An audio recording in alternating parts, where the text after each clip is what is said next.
familiar names, some of our old students like Dr. Diksha, Dr. Almi, Dr. Gagan, if I'm not mistaken, Dr. Brahmajot, yes, and Medha, of course, known to all of us, Kapilab, and maybe Dr. Milind Raja, if I'm not mistaken, yes, and Dr. Tulika, of course. The old familiar faces. Good to have you all amidst us. So they're still in the process of joining. Yes, ma'am, we're just waiting for just one more minute so that all of us can join. Okay. Is the audio okay? I think it's a bit disturbed. No, ma'am, it's fine. It's absolutely fine. Okay.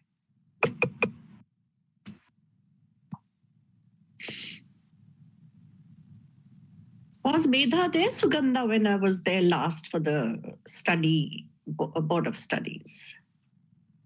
No, ma'am, she was not there. I don't remember meeting. I remember meeting Tulika and you. Okay. So Medha is introducing. Who's introducing? Yes, ma'am. So Medha, I'm a true Baconian scholar, so keep it short and sweet.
Good afternoon and a warm welcome to everyone to the third day of our online faculty development program, which deals with the relationship between sustainable development goals and English literature.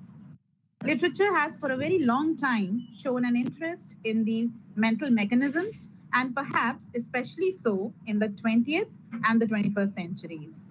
The modernist writers drew on the Freudian insights to construct a form of literature that would be more in sync with the way they considered human cognition to work. The SDG framework was adopted by the United Nations in September 2015, and this represents a universal call for action to protect the planet, end poverty, aid in decent work and economic growth, and ensure that all the people enjoy peace and prosperity by 2030.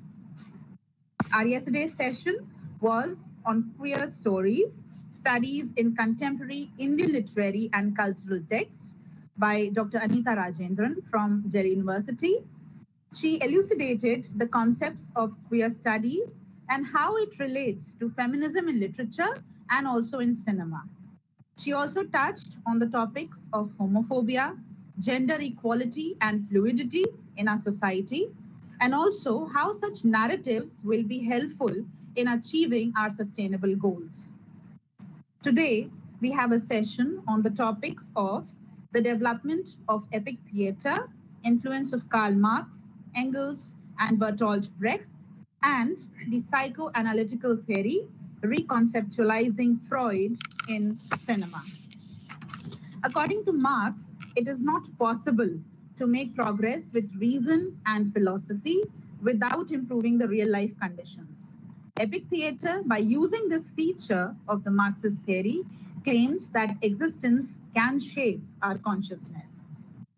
So now, without further ado, I invite Mantasha Azim, student of MA second year, to give a brief bio of our esteemed speaker of the day, Professor Meenakshi Pahwa.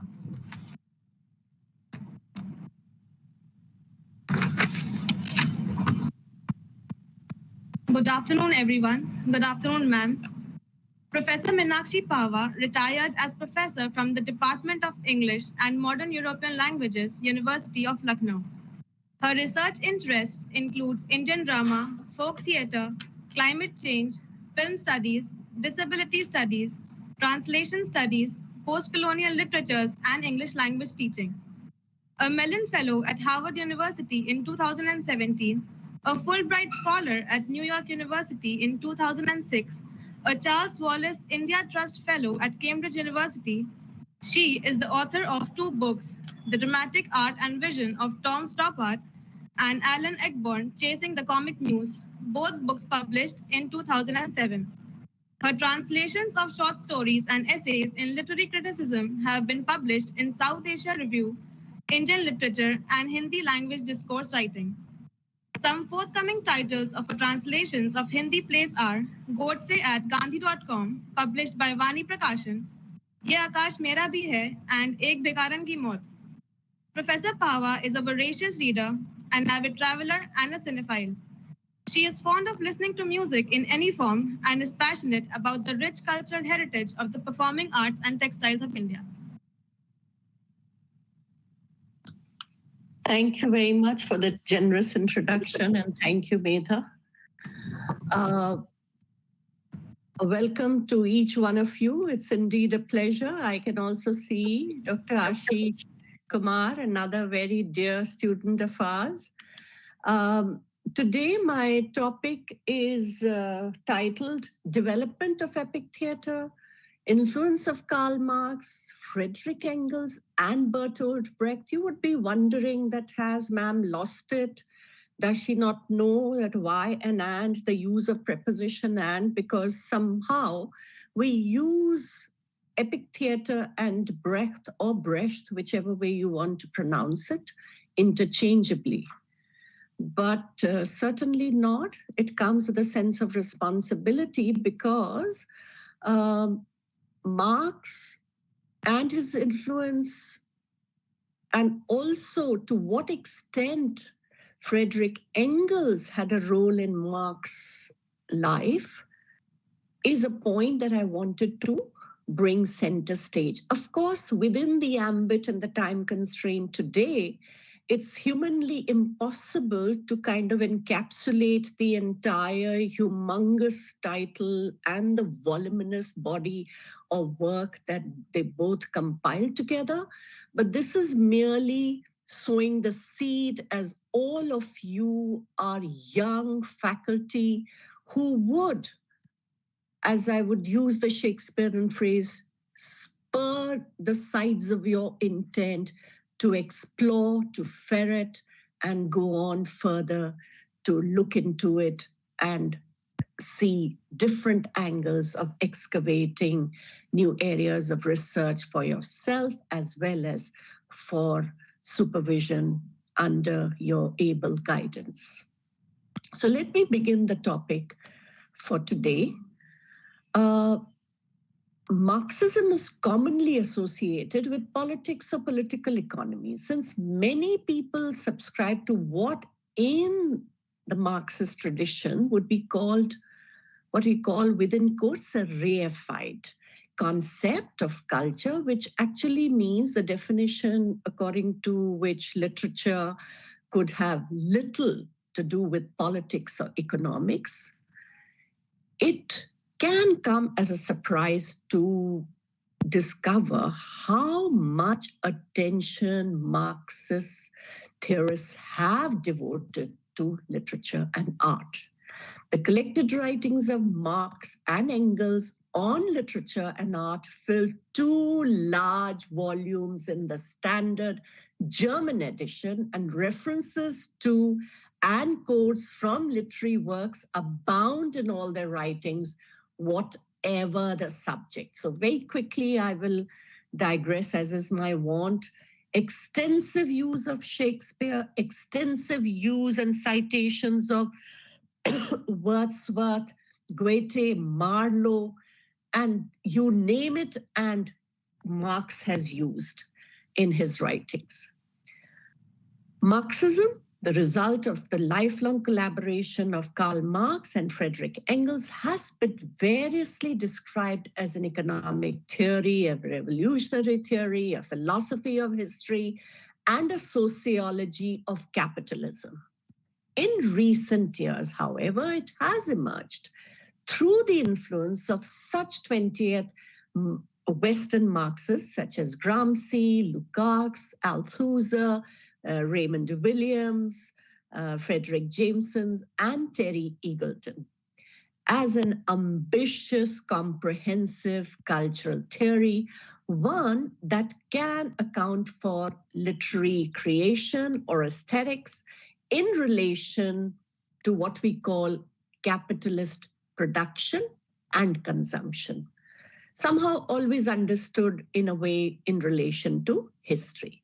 So this whole idea of insistence on history, somehow recognizing that social and cultural reality should always be regarded as a process, this has been the most enduring themes of Marxist theory. So naturally, we cannot discuss this Marxism that constitutes a theory of literature as such, but however, much of its applicability of Marxism to literature and criticism has found its relativity. We all know that. Now, this is of the times. Now, just let's do a very quick recap to the times of the Greeks. Aristotle, who is considered to be the fountainhead, who is considered to be the prominent figure among the ancient political theorists of that intellectual era of, Greeks who were engaged in all kind of contemplation, matters, engaged with human existence and what have you. And the one seminal text that when we talk of Aristotle that comes to our mind is Poetics. So talking of Poetics, Aristotle talks of those 6 important aspects that are fundamental components of tragedy. Can anybody quickly tell me what those 6 components are? Instead of my just going into a monologue, it can be interactive. Can anybody quickly tell me what those 6 components of tragedy are? Or any 6 people can just say 1, 2, 3, 4, 5, 6 randomly. What are those 6 fundamental components of tragedy according to Aristotle? Ma'am, they are plot, yes, fiction, thought, I think spectacle, song or music. Any order. Doesn't matter. The order doesn't matter. We are just looking at the 6 components because that's how we will build towards Brecht. Plot, character, fiction, thought, spectacle and songs and characters. Yeah, got it. All 6.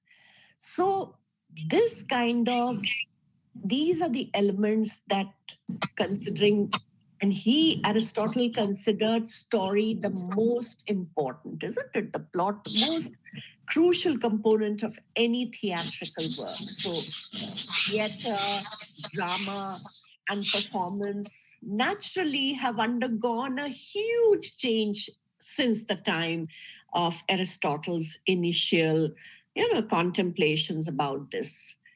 But these 6 characteristics, they do serve as a fundamental component, a kind of a fundamental framework that draws inspiration for since the time various mechanisms of comprehending theater, as Aristotle said, imitation, not of men, but of an action of life, isn't it? That's what he talks about in Poetics.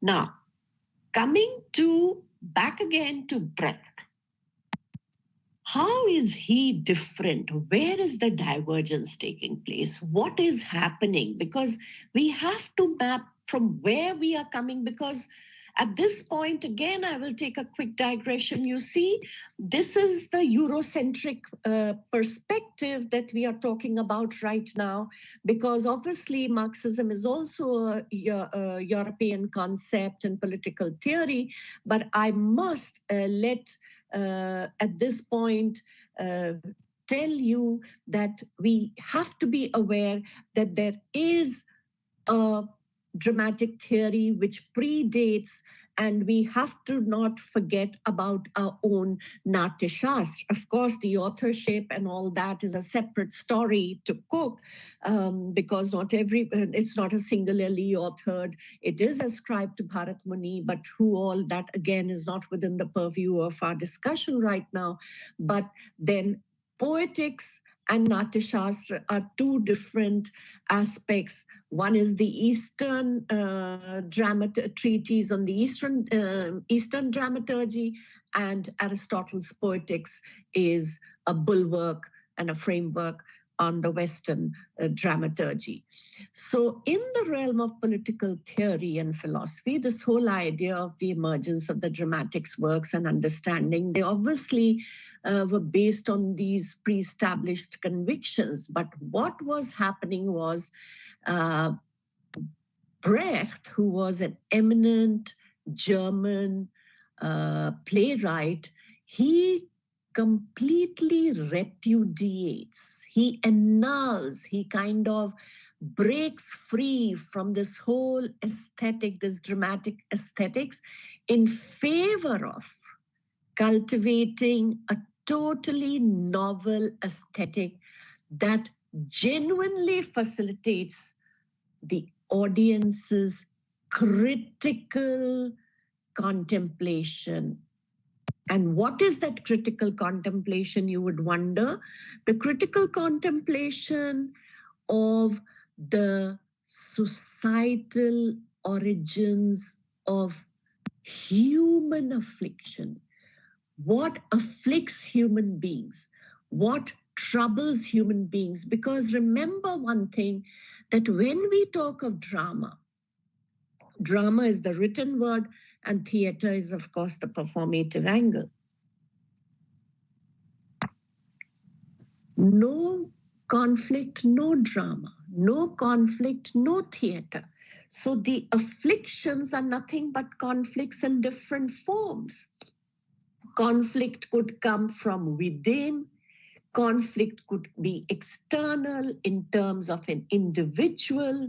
For instance, it could be an antagonist. So it could be with the state. It could be a conflict which is again internal in terms of your own value system, in terms of your own choices, in terms of which girlfriend to go for, the better looking or the better financially stable. You know, so these kind of, they are no laughing matters actually. You know, we may just snigger right now, but there are times when we are on the horns of a dilemma. So those are the dramatic moments of our lives. You don't always have to perform on stage. So what I'm trying to drive at is that's precisely that Brecht is driving home, this whole idea of how human affliction, this incompatible, this idea of human affliction.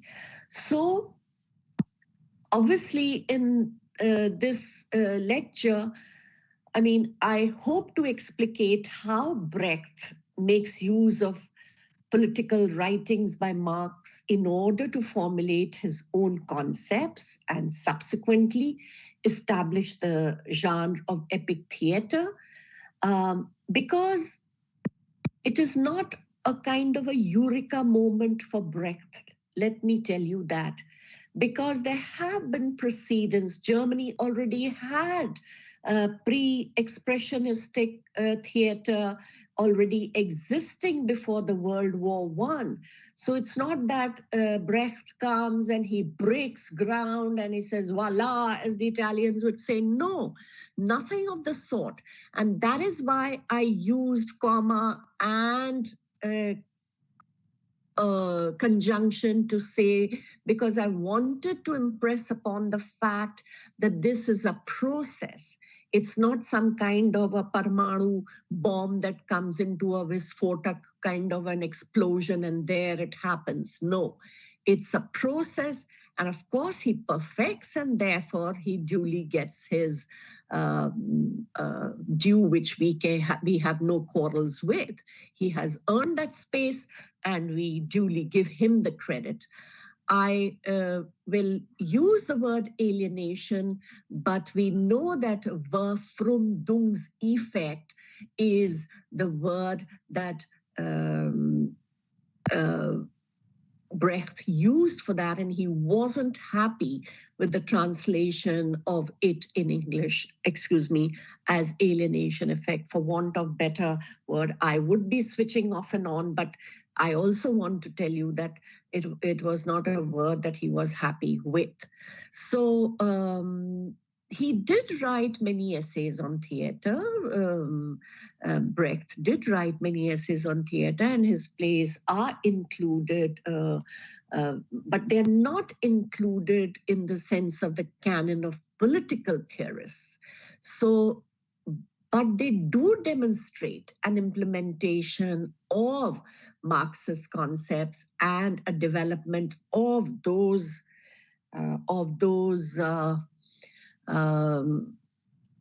concepts which are very, very similar to what we call a dialectical approach employed by Marx himself. And we know what a dialectical approach is, where there is a kind of a dialogue which is based on rational, ethical arguments back and forth. So this dialectical approach was also derived from what is called, it's a term, dialectical materialism, because the materialism is crucial to Marxism. And here we are talking, the whole idea is to see how the imprint of Marxism is on Brecht. So we cannot eschew the use of dialectical materialism as a means of comprehending the whole historical trajectory of the universe Brecht introduced, because those very intricate theatrical notions into, I beg your pardon, theoretical notions into theatrical productions. Whereas Marx primarily engaged in the analysis of theory and philosophy. And those ideas came through the medium of essays and books. So you see how the play is taking place, the play as in terms of ideas, in contrastiveness to what Marx is doing and how it comes into play in Brecht's works. So Marx's life, as you know, in the 19th century, Europe was characterized by his status as an outcast. We all know that. You all are young, vibrant teachers who've had your introductory brush with Marx, whether or not you have done theory. And I must confess, I should have actually, it was meant to be my disclaimer statement for this afternoon, and that to say that there are two kinds of people, those who do theory and those who don't. And I must confess an absolute unashamed honesty that I'm one of those in the latter category who don't do theory. However, a minuscule understanding of what a skeletal framework of what Marxist theoretical framework applies into theater, I'm willing to do that, and I have tried to do that. Because pure theory is certainly not the ground that I tread or where I would ever dare to tread. That's certainly not up my street. But yes, the application of it, I can do that with much ease. And that's what I have tried to attempt.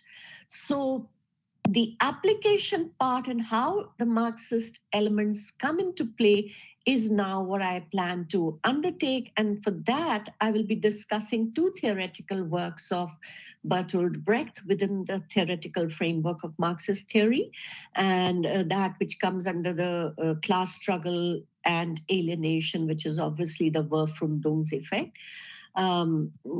In the Brecht sense, but not in the Marxian sense. In the Marxian, it is in the theoretical framework of Marx is different from that of Brecht. So please don't mix up class struggle and alienation, and I'll explain to you very clearly how they are distinctively apart in Threepenny Opera and Mother Courage. Sometimes you will find people pronounce it as Mother Courage, but for better understanding, I'll choose it to be pronounced as Mother Courage.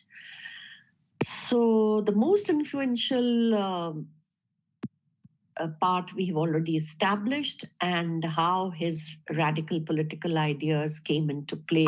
And of course, how did I forget that the two works that Brecht virtually mined to death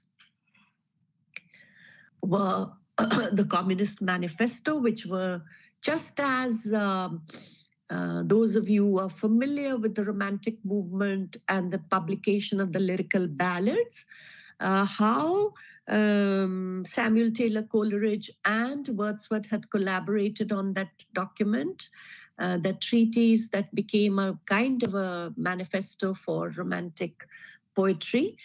Similarly, Friedrich Engels and Karl Marx had collaborated for this Communist Manifesto, which was published in 1848. And it not only became, it continues to be a significant milestone in global history, because they were certain that this kind of a socialist revolution was imminent. And we all saw that in history, that there was this huge widespread spread of socialism, the overthrowing of the Tsar, and the great revolution, what we call the Bolshevik Revolution, brought about by V.I. Lenin, and so on and so forth. And in the same breath, I can say that we also say that in the 21st century, Marxist theory or Marxism has failed, because capitalism is ruling the roost till cows come home. And that I will kind of sum it up with the SDGs and how they kind of take a circular turn, and that he did have some sense of speaking what he did. So when we talk of application of Marx to Brecht, that influence we see permeating in Brecht's works, the influence extending beyond just the content of that story, because this whole framing of what we call the dialectical materialism, which is, extending the influence of Marxism, Marxist thought that is already present in the plays of Brecht. So the idea of thesis, antithesis, and synthesis, which we know about that Aristotle's Poetics talks about. So if Poetics is the thesis, then we can say the epic theater is the antithesis. So that is how you kind of keep everything in a 360-degree vision, because Aristotle's vision for theater vision is definitely on the other spectrum to that of Brecht's own sense of epic theater. So as Brecht aged, definitely his defense of his own very vehement defense of his epic theater I remember reading somewhere, I'm afraid I cannot quote where, but I do remember vividly that that kind of a very vehement defense of his epic theatre did somehow lessen. And it kind of became more tempered view. And so he kind of, but what I'm trying to say that the synthesis of these contrasting traditions, the application of Marxist thought to the entire oeuvre or to the entire body of Brecht's work, just not just begin and end with this theory. So let me just illustrate this, how it's coming into play. Now, Three Penny Opera, 1928. It's one of his first adaptations of a beggar's opera. Now, why opera? Because it was one of those very, very common forms of entertainment at that time. One of the best known works. You know, what do you adapt? That which is common. And we have amongst us a person who's done his PhD on the performance traditions, Dr. Ashish, who has done on Nautanki.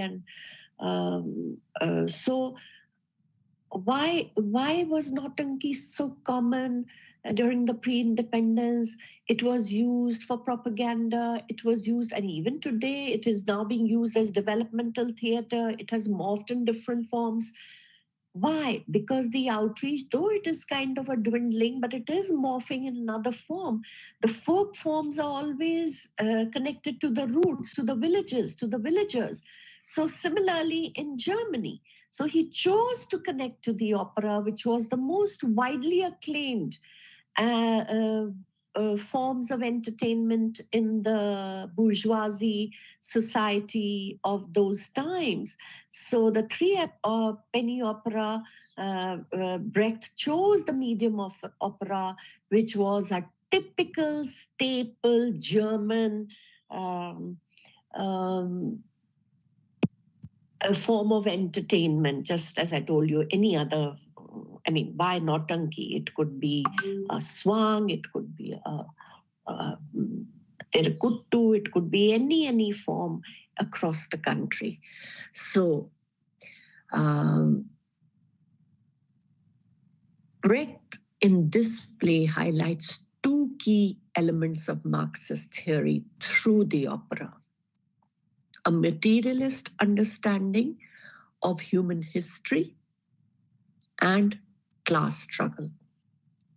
Now, first he demonstrates the idea of the whole idea of this materialism, dialectical materialism, and the whole debate about, and there is a song, what keeps mankind alive? Of course, those were not the days of sexism and language and neutral language. So he did use these terms. We, of course, today would say, what would we say? Not mankind, but? Come on, you all are young teachers. You all should know that we are a gender neutral society, and we don't use gender, rather sexist terms. So what would we say today? Quickly.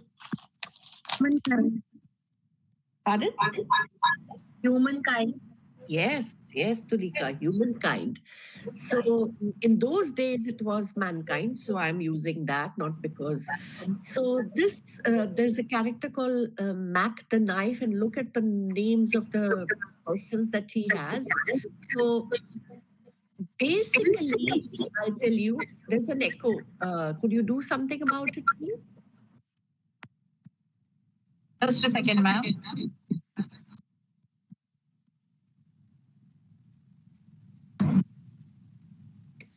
Sab to muted. Okay. Ma'am, you can go ahead. Ma'am, please go ahead. Okay, fine. So what is the materialistic understanding that Brecht is displaying in this play? It's about food is the first thing. And we talked about the class struggle. Now, the bourgeoisie would not be affected so much by the food as the class, the lower class would. For them, the struggle is about food. It is about, keeping the fires of the tummy, as we say, and they would not be bothered about the refined tastes of the arts and the culture and what have you. So while the class, the lower class, the working class is more, it is out through the bestial acts such as eating that keeps the mankind alive. The bourgeoisie would naturally go for the more finer tools of living, of the finer appreciation of arts and culture and so on. So I will be playing that little snippet, a little clip. So the class struggle is defined as a conflict between the lower or the working class citizens and the bourgeoisie ruling class within a capitalist society. That's how the conflict comes around. So the bourgeoisie society, according to this song, it kind of preaches and it kind of pontificates that this is not what is the advice and the actual struggle.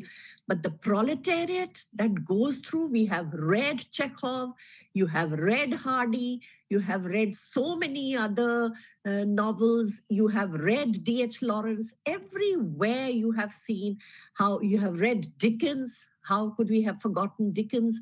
So this being, having said that, this whole violence, this does appear in the Three Penny Opera. So, and also what is important here is that here is this woman who is, the very coy and I am very shy kind of a woman. And this man who is arrested, Mac the Knife is arrested, and he comes and trains her that no, money is important and you have to earn this money. How money corrupts, to what extent she transforms, and then from that very demure, coquettish, very scared kind of a woman who is so naive, she becomes a kind of an Amazon, a kind of a, woman who is commanding what we call Peachum. She's that Lady Peachum, whose morals suggest, and at the end of it all, she even barters her own son because the cart is what is earning money. So I'll try to, Dr. Sugandha, I'll try, but if I do not succeed, so I will try to seek your help. Sure, ma'am.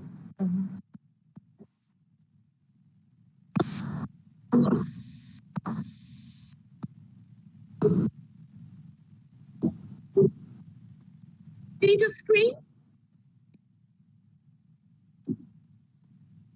No, ma'am, we can see right now. Wait. Then in that case, I have shared that with you last night, or do I have to share it with you? Ma'am, you have to share. You just send me the link and I'll share it with everyone. No, you'll have to share the screen, I think. And is that possible? I will share the screen. You share the link with me? Yeah. I'll just do that. Because I'm used to it on the other platform, but I'm not able to do it. I don't know where to look for.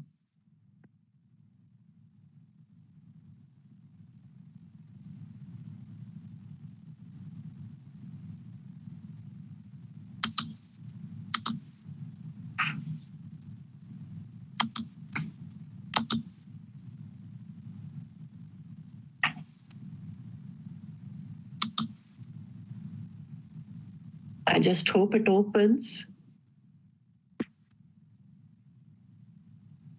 Is it opening?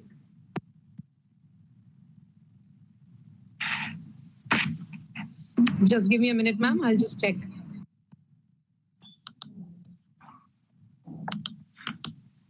I'm sending you individually also. I've sent you individually. I think that'll work.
I don't think it's visible. Can you all see?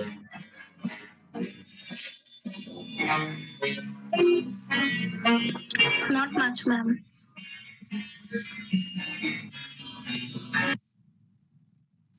You have to. Is anybody good with it? Can somebody share the screen? Ma'am, I think the video, the quality of the video is as it is in the video itself. I mean, I was sharing yesterday as a dry run with my students. So I know there's nothing wrong with the video.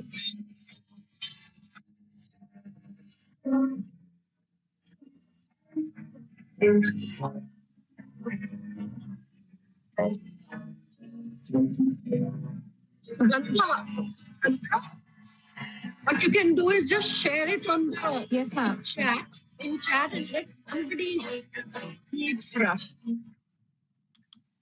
Because I'm not familiar with this format, so I don't know where to share it with that in message boxes. I'm very familiar with the other, but I'm not familiar. I'm not familiar with this setting at all. So Actually, in the link that you have shared, ma'am, I have played that link. The video is being played and the participants can see it. But the video that you have shared is what is visible. I mean, the video is dark. No, it's dark, I know. But can they all see it? But I should also see, we should all see it together. That's what I mean. Ma'am, the participants can see. Okay, fine. I don't know why you can't see because I've shared it and the participants can see the video. That's okay. Let them see. My seeing is not important. If they are seeing, that's more important. Okay, ma'am.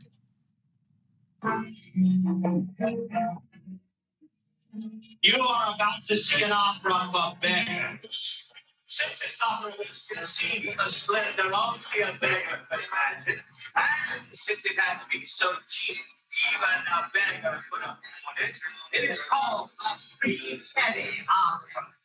The Market, Soho, Monday night. Oh, the shark has pretty teeth, dear, and he shows them pearly white. Just a jackknife has Maggie, dear, and he keeps it out of sight. When the shark bites, when it's here, dark is so dark red. Fancy who'll go where that he's here. There's not a great overhead. On the sidewalk, Sunday morning, lies a body. They lie. Someone's speaking.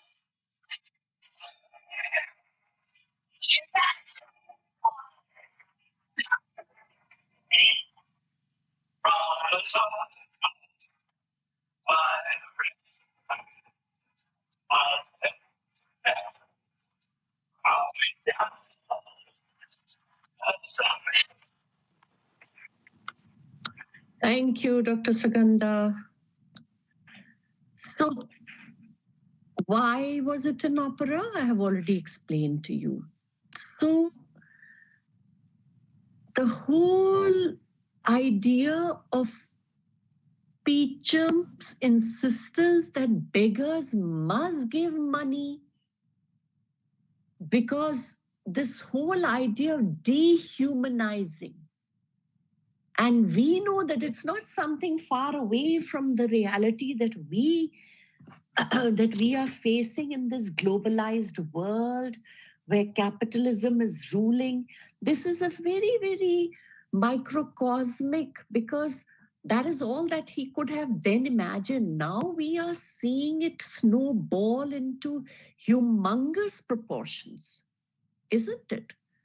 And this whole idea of how the mindset, the capitalist mindset, because the first act shows this capitalistic mindset about this Mac the knife, and how because he's a criminal and therefore he gets imprisoned, and how he trains this woman, and she kind of transforms.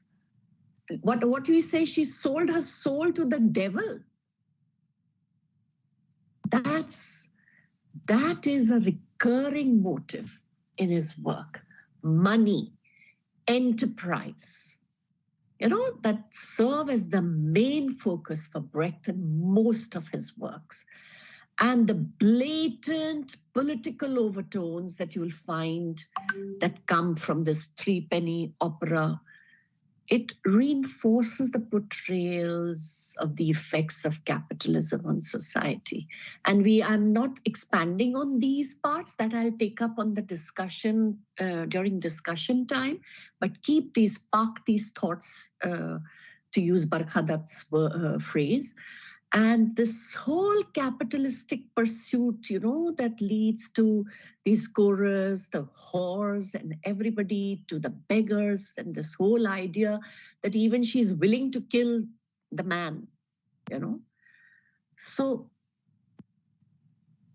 it's not shown in the video, but I'm telling you that in the end, Peacham's attempt to kill Mac the knife, rather than working together to dismantle the systems of oppression within the society, that is what he's lampooning. That's not a solution. That's what he's lampooning. That is what he's satirizing in the Threepenny Opera. So the Threepenny Opera, if I were to just sum it up in a sentence, it kind of represents an attempt by Brecht to lampoon the bourgeoisie society of Germany at a time when opera was, through opera, when it was considered to be one of the most beloved mediums. And the second play, very quickly, because we also have to go to another interesting topic, is Mother Courage, though it's called Mother Courage, but her real name in the play is Anna Ferling, F-I-E-R-L-I-N-G, if my memory is not playing tricks, Mother Courage and Her Children. So this is after the Threepenny Opera, 1939 is when he wrote. And Brecht was also on less than 1 month exile when he actually wrote this Mother Courage, but it was premiered in Zurich at around about 1941, if I were to talk about its performance history. And this is testament to the theories of what Brecht stood for in terms of epic theatre, that Brecht stood for advocacy for, what he advocated. And it's nothing but an anti-war play. I chose this, I mean, there is a huge body of work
the lengths to which Mother Courage goes in order to keep herself and her children alive during the 30 Years' War.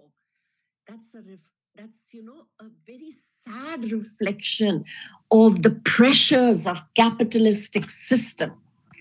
And we'll come to those pressures of capitalist system when we take up for discussion. So I'm not dwelling, though it's there, very much there in my...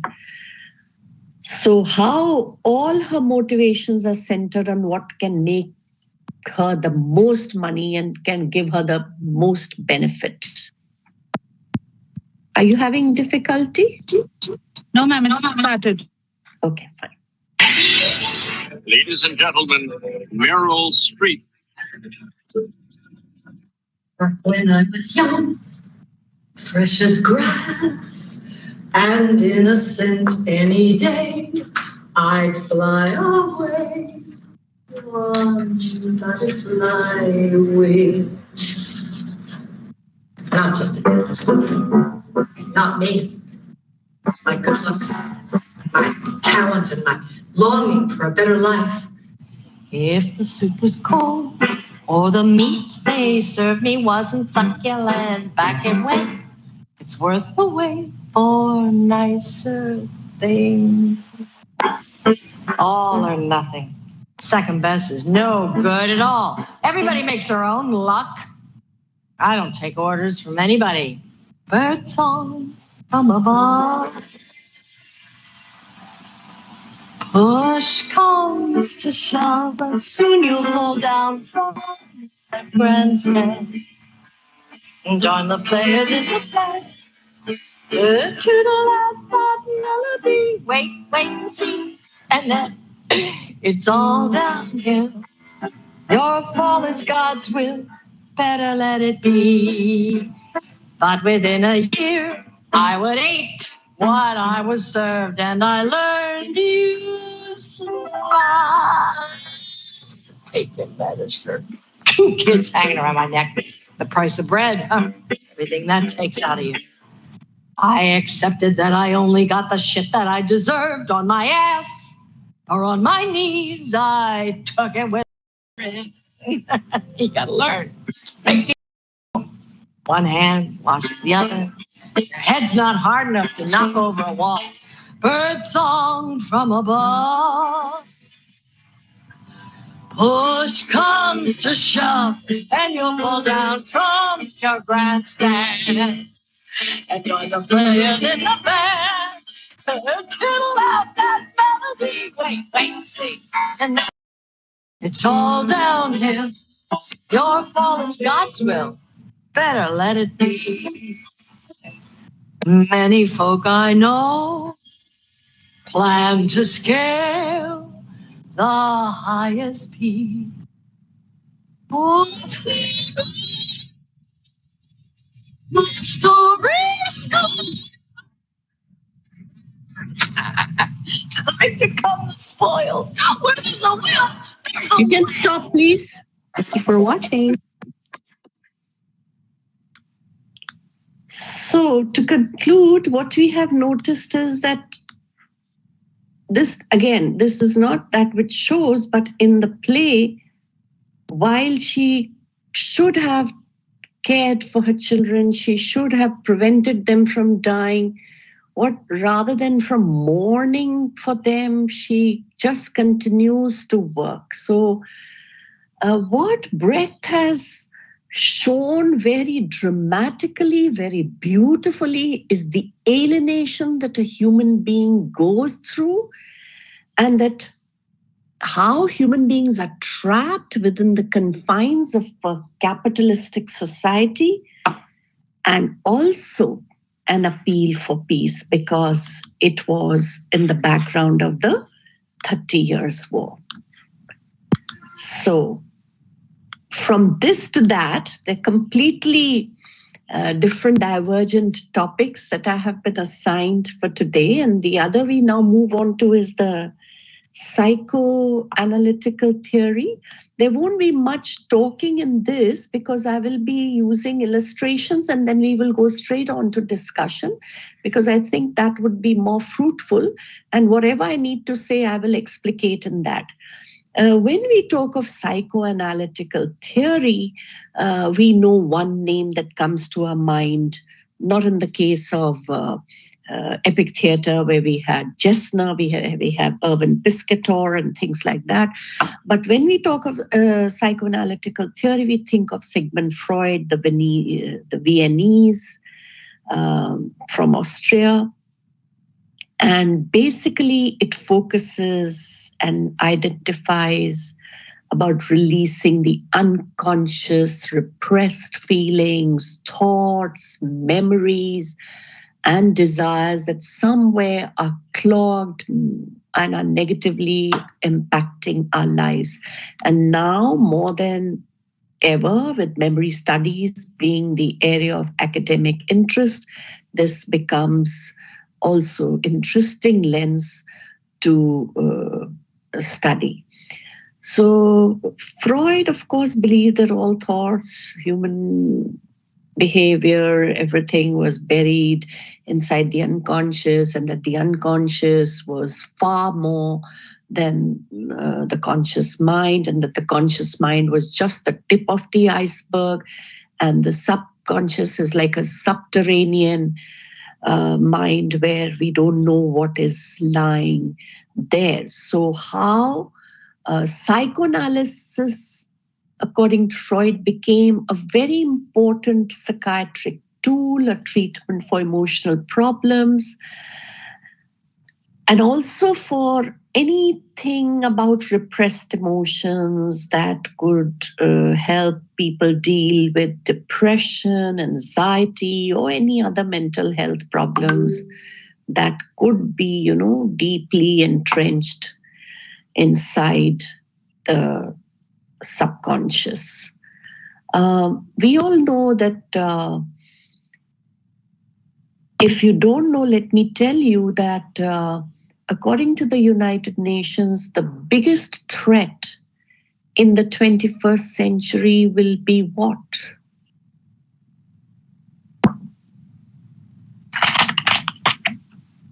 Come on, you all are teachers, and you all would be aware because you're dealing with those young people. And look at what India is becoming, the suicide capital of the world. And in the light of the Delhi IIT 2 suicide cases, we also have cases, we have quota suicides, isn't it? All primarily to do with engineering failure stories. Anybody, what is it that is going to be the biggest threat in the 21st century? Is it climate change? Climate change, of course, is there. That is because it's threatening the climate. It's threatening the entire planet. I'm talking of what will be the health when it comes to health, if at all we survive.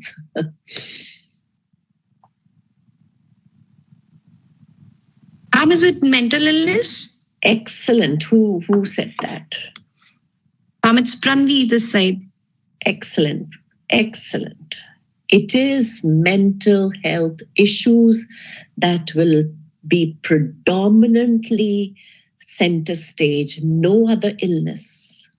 So this whole idea of hiding behind and not recognizing will not do, because we've seen that how during the COVID itself, how much of mental health issues came up because of COVID. And there was a little joke just to kind of uplift people, but behind that joke was also an element of absolute serious comment. And they said, it's all very well to talk to your plants and to your windows and to your walls, but the day the walls and the windows start talking back, get in touch with us. Because there were these things happening to people. So coming back to our topic, what exactly is psychoanalysis? When you go to a psychiatrist, what exactly happens in a psychiatric session? It could be you're encouraged to talk about your childhood, you're encouraged to talk about your sexual abuse, you're encouraged to talk about your fears, you're encouraged to talk about your anxieties, you're encouraged to talk about your repressed desires, you're encouraged to talk about your sexuality, you're encouraged to talk about your dreams that traumatize you. You're encouraged to talk about your failed relationships. You're encouraged to talk about your parents and siblings. You're encouraged to talk about, a work-life balance or the lack of it, Procrastination. Yeah, talking of procrastination, a quick digression. Procrastination is no longer behavioral. Again, research has proven very recently that it is again something to do with brain chemicals. That if people can't get to do it, it's not because there's anything wrong with them.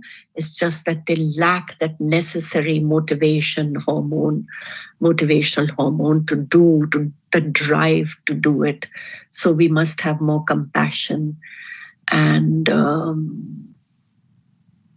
how does it work is through therapies and things like that. And of course, though I don't know about the psychiatric scene elsewhere in the world, but I do know that the government of India has intervened and brought in a lot of regulations to cut down on the expenses of psychiatric medication, because earlier they used to be prohibitively expensive and the poor could not afford if they had depression.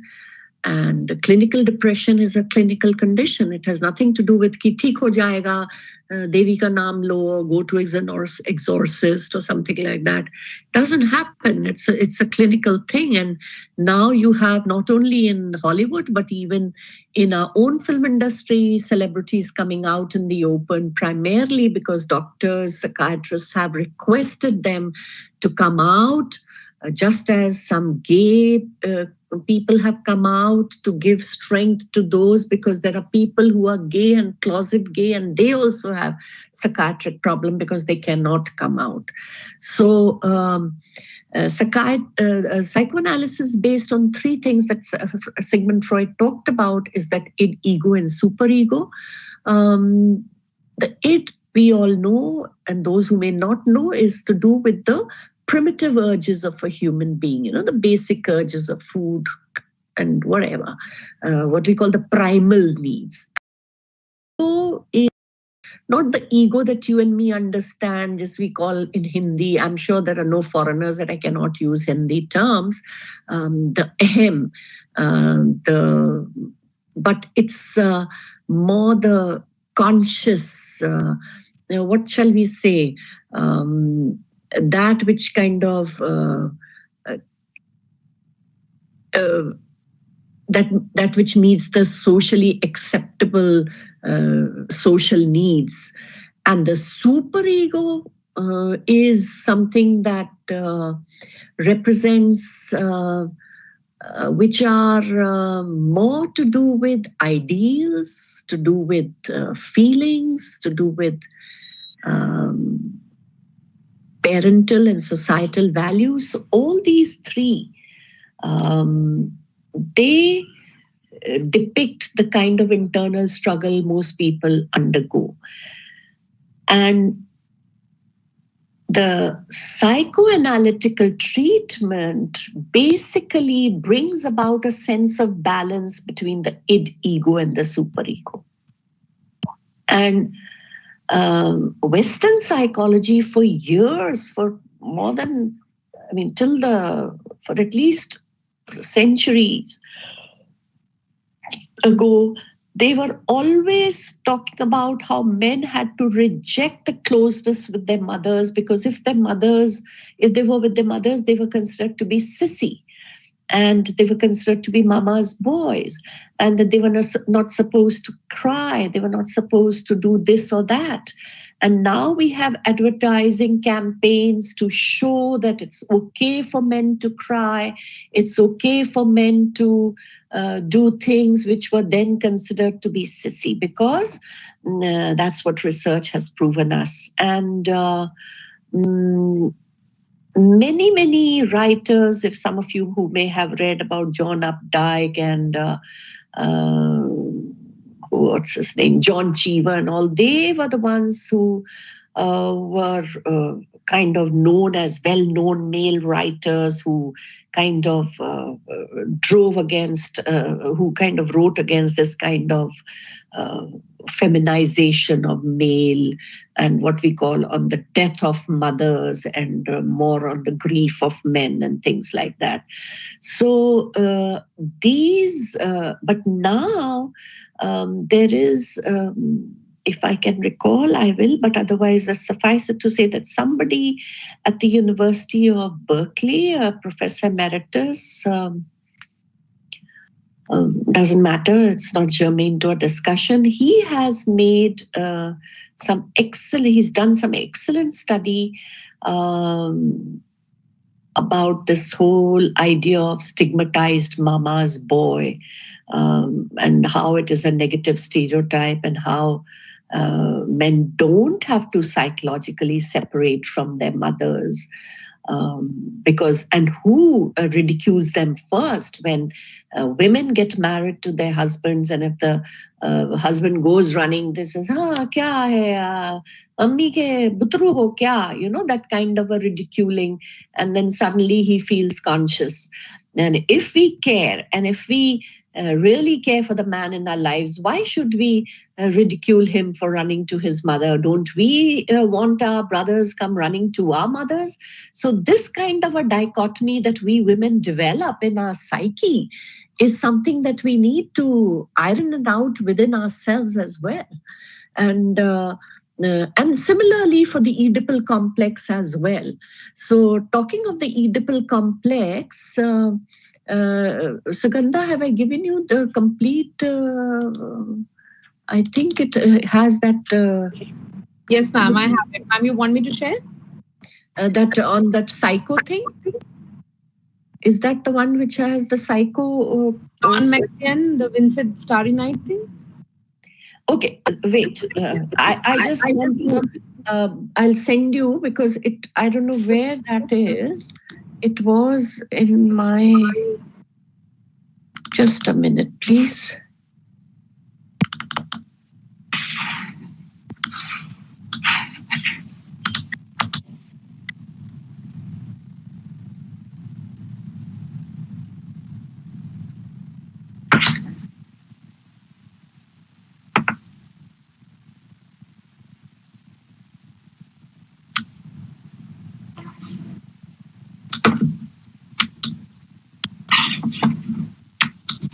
Just give me a minute.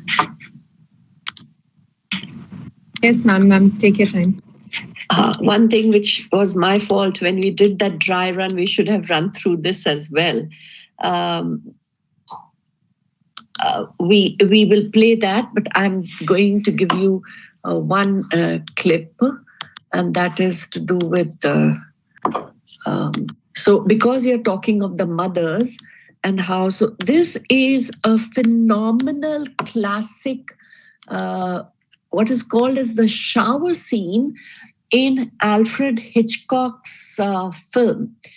And this, when we teach, those of my students who've been part of those classes know that I often talk about this scene, and it talks about how filming and what is montage all about, where you through certain fine piece of editing actually communicate. But here the focus is different. It's not about the techniques of filming. What I'm trying to bring home to you is that here is a boy, I'm not bringing into focus that boy who had this mother fixation and how the mother is having a relationship with another man, and he's extremely jealous, and how he comes and murders his own mother because of that jealousy. So can we have this clip, please? So and you will see that how it's an iconic scene for filmmaking, and it also shows the terror in the eyes of the mother, and how the boy comes.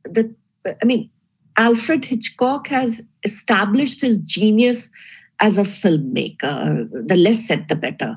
And then we'll move on to Vincent van Gogh, because he also had issues of mental health because of his genius. It was his work that drove him.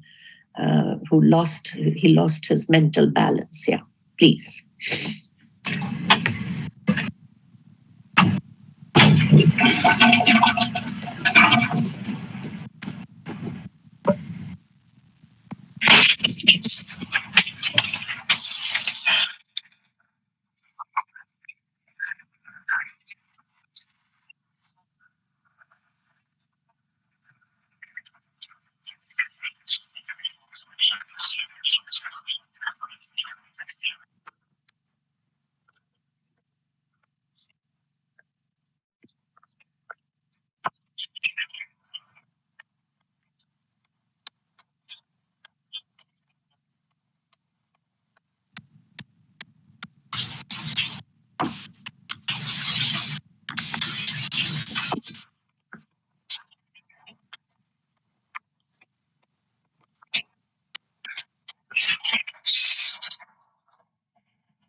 That'll do. Thank you. I would want you, as I said, these are just little teasers to you so that you can explore for yourself. We are fighting against time, and then you can explore that what this whole scene means in the context. And if you can watch the film, nothing like it. Now, the second clip that I'm going to share with you is, how many of you have read the book Lust for Life? Lust for Life by Irving Stone. Sugandha, you've read it? No, ma'am, I haven't. Okay. I would again strongly recommend all of you to order it or whatever. Preferably order it, because somewhere if we download a PDF, some authors' rights of earning are denied. So whatever your moral compass allows, I'm not here to preach anything, but do first read the book, just as I've told you about All Quiet on the Western Front. First read the book and then watch the film. There are many versions of it, but watch the 1922 one, because that will be closer to your own sense of belonging. And now I'm coming to Vincent van Gogh, who is one of the eminent impressionistic painters. You've also read about impressionistic poetry. So you know about Ezra Pound and so on and so forth, because it was the movement that brought into the poetry. But he was so madly in love, and this is all to do with our own SDGs about mental health, that why can we not, and this is all to do with the id, ego and the superego, the balance was lost, that he went and cut his own ear, and subsequently he ended his life. So this is a beautiful song, Sugandha, that I would want you to play, which also showcases one of the finest works. He's one of my favorite painters of Vincent van Gogh, and beautifully sung by MacLean's voice behind, and how that he is telling his story. Please.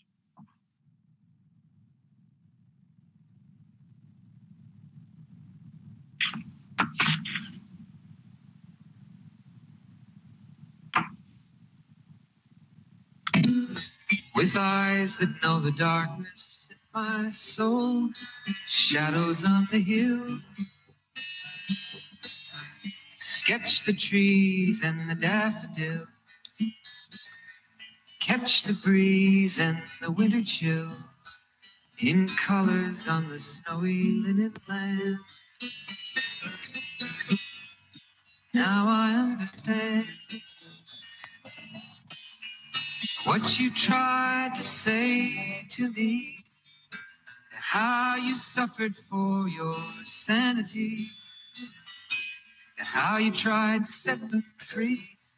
They would not listen, they did not know how. Perhaps they'll listen now. Starry, starry night,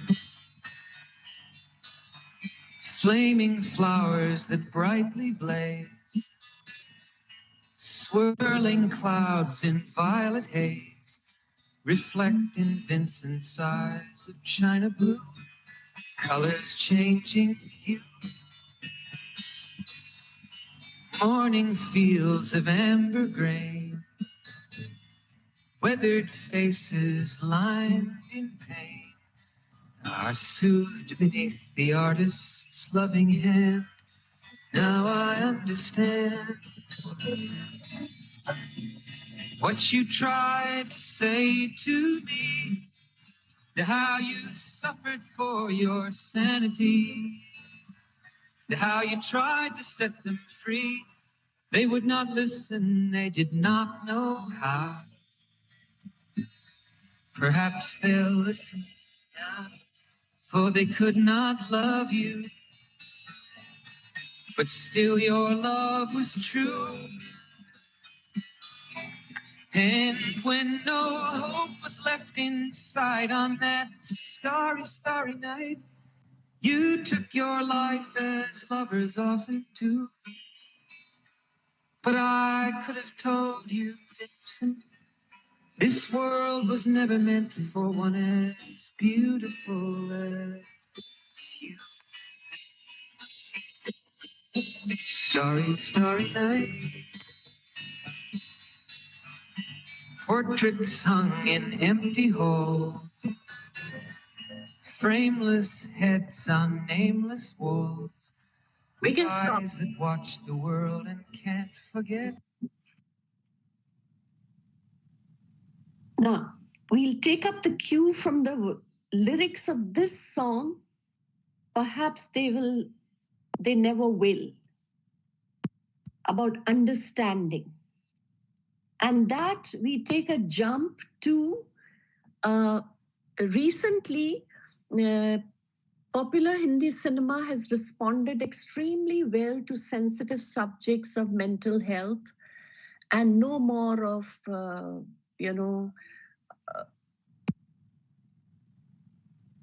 any kind of heavily researched materials have gone into making of such films.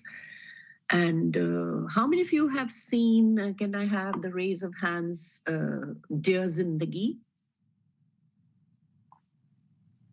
Raise of hands.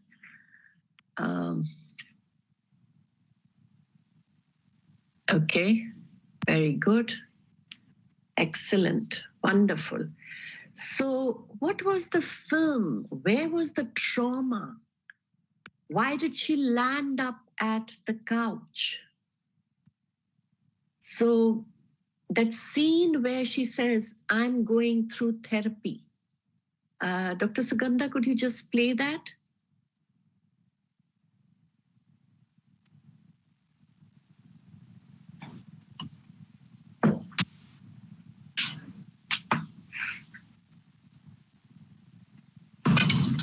याद है चंदा किडो कितना शांत और सुशील सा था ना, मगर कायरा पटाखा थी।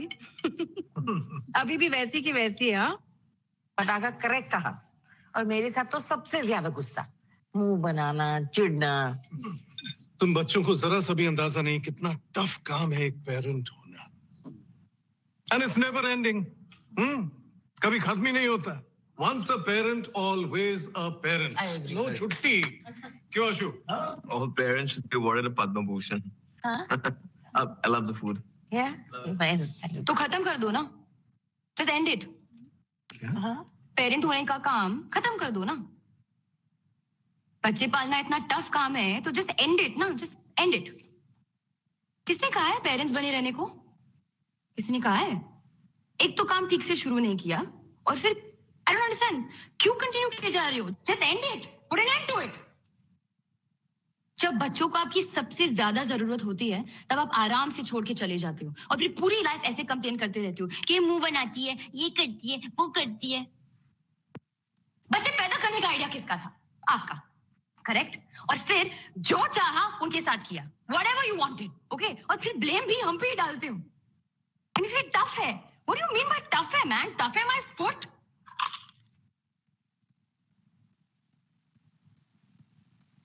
How could you just abandon me? कैसे किया आपने ये? हाँ? कैसे किया आपने ये? मुझे छोड़ के कैसे जा सकते थे आप दोनों? और वापस भी इसलिए लिया क्योंकि मैं सेकंड स्टैंडर्ड में फेल हो गई। Yes, I failed the second standard. बाप रे, shame, shame. Dumb Kyra failed the second standard. इतनी शर्म की बात थी आपके लिए? हाँ, क्या all the way वापस आ गए India only because I failed the second standard? और जब मैं फाइनली खुश थी पैपी और नानी के घर में, मुझे अब्बास से ले गए, उनसे दूर कर दिया। Yes, Padma Bhushan just for that.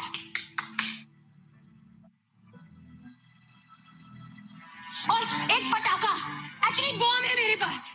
Are you ready? I have begun therapy. Yes, मैं दिमाग के डॉक्टर के पास जा रही हूँ। तो अगर आप मेरे पीठ पे से मुझे पागल बनाने वाले, just say it to me right now. Sit on my face. Come on, sit. Sit.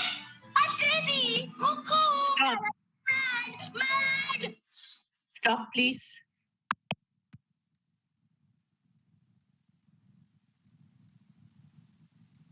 Now, we've seen that. And there is another one because this is all, this session, as Dr. Sugandha, or was it Dr. Medha, forgive me for the mixing of names, talked about the sessions being linked to the SDGs of yesterday. So I'm just trying to bring in the connectives. There is a sense of concern, and as educators, we have a very important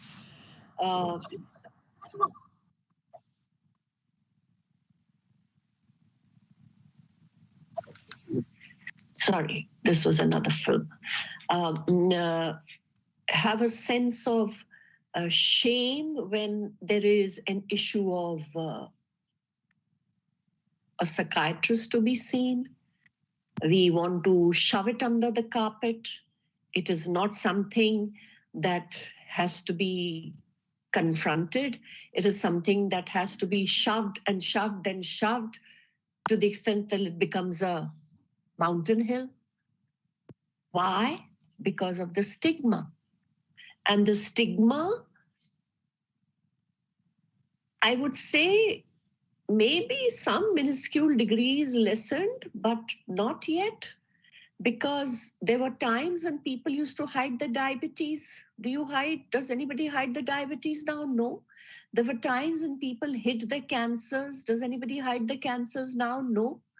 So why is it that people still have that stigma about, and that is what she says, mere paas bomb hai. Pataka nahi, bomb hai. Because she knew it is an explosive situation.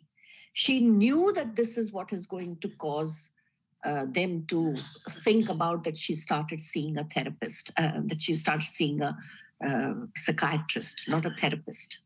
Because a therapist is different from a psychiatrist. You understand? So the point here is that we as educators have young people right under our noses.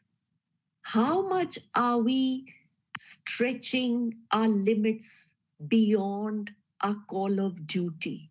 Is it just delivering the lectures? Are we noticing those changes? Are we caring enough to see those changes, or do we say to ourselves, it's not in my circle of concern? Then everything is mixed. Then Brecht is not in a watertight compartment. That's why it took me a lot of thinking to meld the two. For me, they are linked because what we are facing and how we are ending today's lecture is linked to where we began today. And it is linked to the fact that this whole idea of a capitalist society is not divorced from how we look, the prism that we are seeing life, the way we are making our students see, the way we are making our children see. Padho, padho, padho, kamana hai. Who's going to listen to you? Who's going to, koi puchega bhi nahi, this mark, that marks.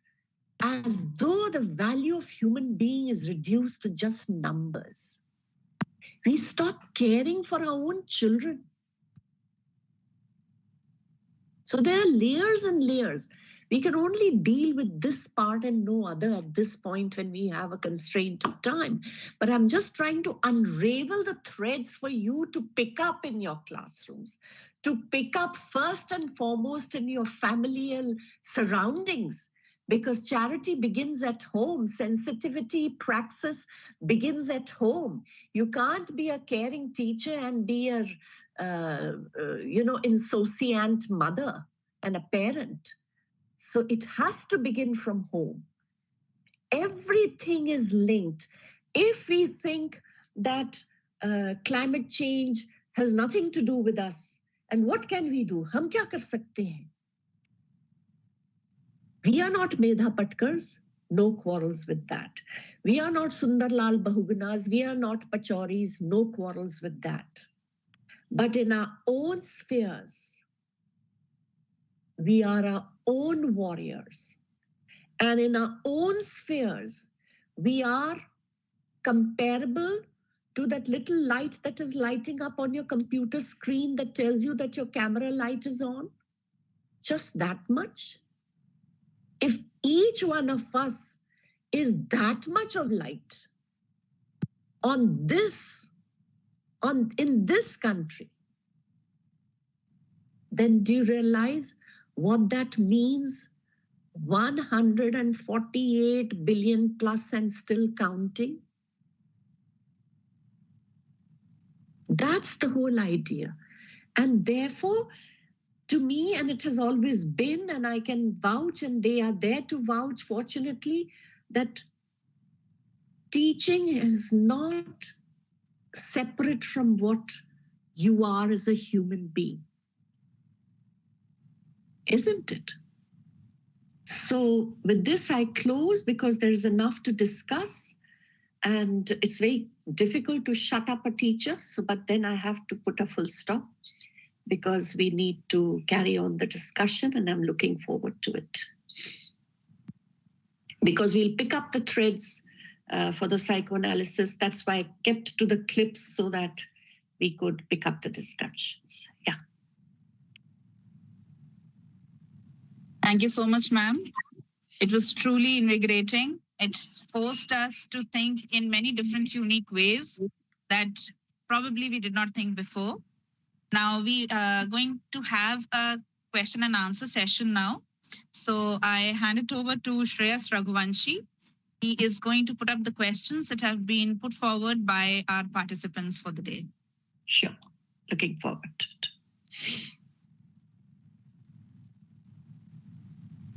Good evening, ma'am. Ma'am, this is a question from Piyush Raj of MA English. Ma'am, how does Jacques Lancan's concept of mirror states contribute to our understanding of identity formation and subjectivity within the context of psychoanalytic theory, and what implication does it have for the interpretation of literature? Okay. What was the name you said? Piyush Raj. Piyush Raj, this comes purely from the theoretical space, which I had absolutely told you I'm not equipped to answer.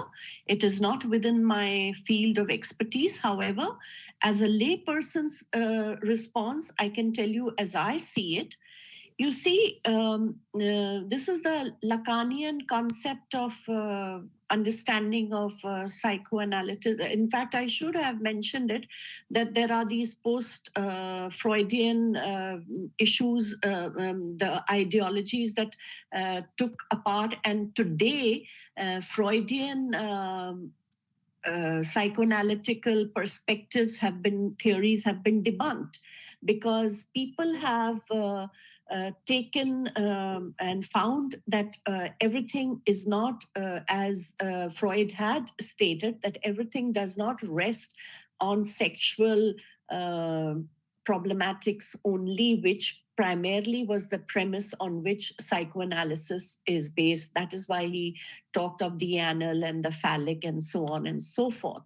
And therefore, from that spectrum to this, there are the present critique of which, in fact, I would strongly recommend you all to read, is 1,000 Plateaus by Felix Deleuze and Guattari, which they both have propounded a theory which talks about a completely on the other side of the spectrum, about how there would be no phallus, because they are talking of not just a heterosexual, about whether there is a phallic or not. So they are also factoring in what is called the non-phallic, and therefore incorporating other genders as well, which doesn't necessarily include the phallic as well.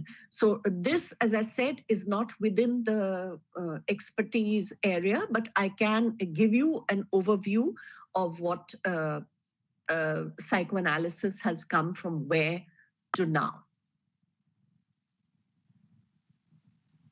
Okay. That I think I said. Thank you, ma'am. Thank you for disclaimer for answering this question. Yeah, because I'm not coming from a theoretical space. We have another question, ma'am. Yeah. This question is from Shiva Dikshit, ma'am, and the question is, what do you think about Aristotle's support to organic unity and logical cohesion over episodic plot? Is it because of that time relevance to creativity was not that much? You see, as I said, in those times, and I think in my lecture I did touch upon the fact that Aristotelian concepts have now been challenged and the performative theory has come far away from that. You see, the classical unities of time, place, and action were what Aristotle stood for, because in those days, that is how the world was structured, because you can always see and perceive the world, no matter how advanced your ideas may be, it's always kind of adumbrated by what you are, a sum total of your environment. Just as when Jules Verne kind of fantasized about Around the World in 80 Days, it was considered to be a sci fiction, isn't it? It was considered to be a scientific fiction because there wasn't the wherewithal for it to actually encapsulate the world in 180. Now, of course, we can do the moon and do whatever. I'm not a scientific person to have those data on the tips of my fingers, and how we could skirt the Venus and we could do land on the dark side of the moon and whatever. So definitely at that point of time, that was the reality, and that was considered to be the ultimate idea of what classical unities would be. And despite that, Shakespeare violated them all, apart from the most fantastic one being in The Tempest, where the classical unities of time, place, and action have been adhered to because the time span is of 24 hours. Now that we are in the postmodernist world, right, where the sense of time is so relative, that how can we ever now think, or even for that matter, any fiction, any creative writer think of adhering, it would not really make for a short recipe for success. So it, in a way, kind of cancels itself out, no matter how, I mean, some part of his theoretical framework is untenable, inviolable, and still respected. But then something have to be, some ideas, as always, whether they are Plato's and the purest of them all, philosophers, have to be jettisoned across, because as they say, old order changeth, yielding to place to new. Similarly, ideas have to yield place to newer ideas. Thank you so much, ma'am, for answering this question. Now, since we have paucity of time, I request all the participants, if they have any further questions, they can send it to us and we will mail it to ma'am and she can give you her responses over there, since we do not have much time left. So now I would like to take this opportunity to present a vote of thanks. So thank you so much, ma'am, that you could take out some time from your busy schedule. I think you could grace us with your wisdom, and we are really looking forward to further such interactions with you. Megha, Yes, I ma'am. think we have some time for interaction, don't we? It's 4:45. There are no questions that have been posted yet. Acha, Ma'am, there are the no questions have yet to be posted. Yes, ma'am. Okay. Okay, fine. So we are just we'll just give them some more time. So if they connect with us, we will forward those questions to you, ma'am. Okay. But yes, ma'am, you're getting a lot of compliments, ma'am. I Let me just unnecessarily read a few of them. Then no, Medha, Okay, then this I would. is by Yeah, please.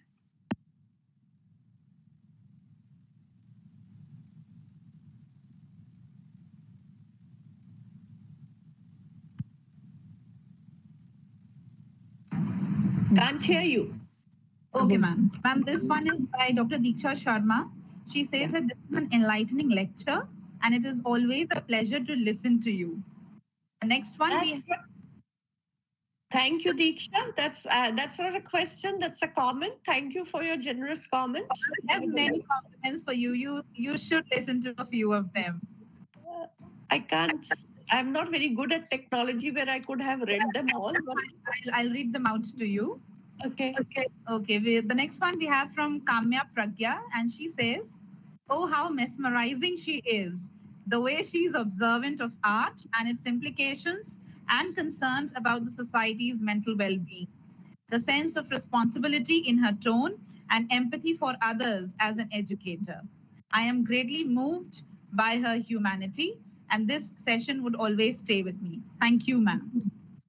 Thank you. What's the name? Kamya Pragya. Kamya Pragya. Thank you, Kamya. I must say that you're an extremely perceptive individual, and you have got just right about how I see myself, and it's very rare that a stranger who has just heard, either you are clairvoyant or you have some other higher powers that communicate to you. But yes, I do strive to be a good human being, because I think a good teacher first and foremost must be a good human being to be accessible to his or her students. And I also take the role of nation building that a teacher is often assigned very seriously. And I would hope that each one of you takes that role up, because if our founding fathers like Sarvepalli Radhakrishnan and Gandhiji and Jawaharlal Nehru and others taught us to be, they had their reasons to say so. and we must not lose the sight of that higher, goal, because those of you who have been with me know that I often share Steinbeck's quote about a great teacher being a great artist. And that is what I would like to share with you. And why I am just Googling is because I don't trust my memory lest I misquote. A great teacher, like a great artist, is rare. Yeah.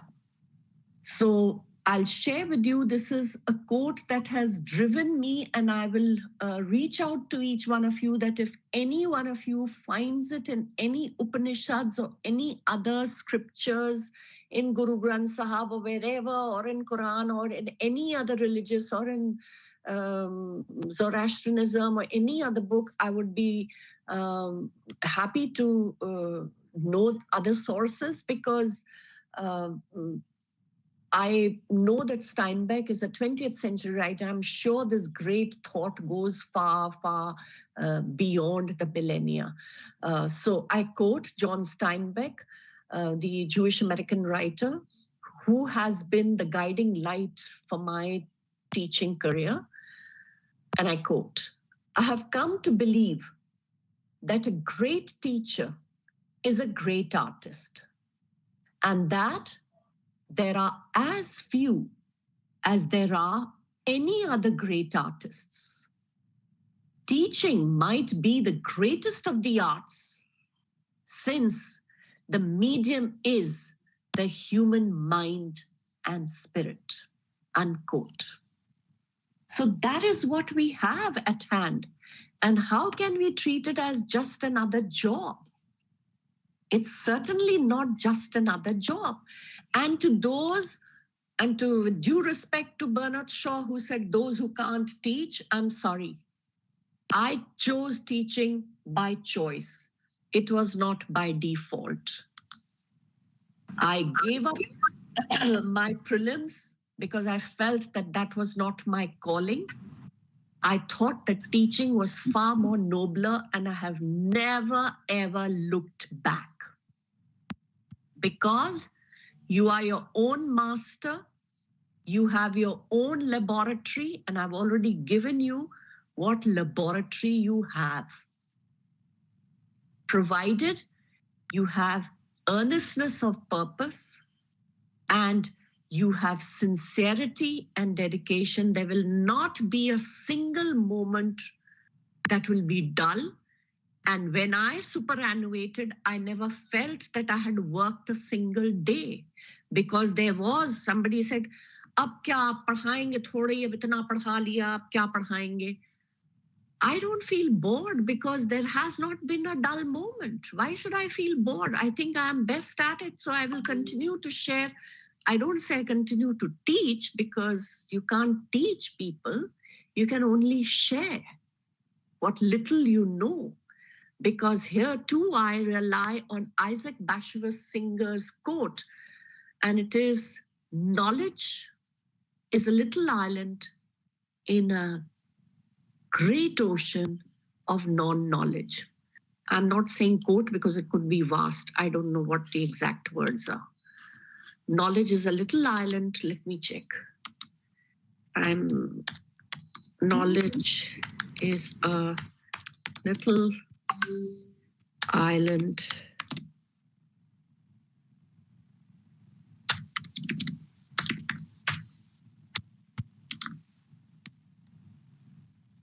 knowledge is a little island in a great ocean of non-knowledge. You know, when you're going wrong, you know where you're going wrong. This is Isaac Bashevis Singer, again, one of my favorite short story writers.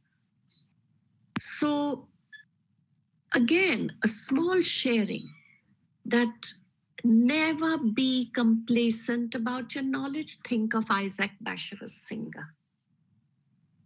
Knowledge is a little island in a great ocean of non-knowledge. So the moment they used to ask us to write specialization, my hands used to shake. How can you be a specialist when the little that you know is a small little tapu? in a vast ocean of non-knowledge. So when you are in quest for perpetual knowledge, where is the time for dull moments? Not a moment to spare. So with that fire, if you burn your passion and have your motivation in place, you will always be a better version of yourself and never compete. It's the worst thing that Darwin brought about in our society. The survival of the fittest. Never do that. Never feel insecure, because you have a secure place, because your maker has created you specially, and there is no other. Never ever forget that. In whichever version you are, that's his best version. And of that version, you better yourself every day. Thank you. Thank you so much, ma'am. Such wonderful word. Nobody could have cited it better than you, that what this entire profession of teaching is all about. We always look up to you, ma'am. And we are really thankful that you could spare your time, that you could be here today with us, and you could share your pearls of wisdom with us on two very diverse topics and very relevant topics. So thank you so much, ma'am, for being here with us today. Now, I would also like to thank the organizing committee. They have been very committed workers, the volunteers. I thank all of them for making this a successful event today. And I also thank the participants who could take out the time, who could join us on this online platform today. I hope everybody gained something from the lecture, and we all have something to go back with us.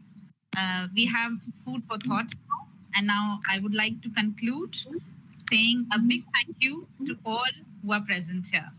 So thank you, ma'am. Thank you to the participants. You can leave the meeting. And now you all.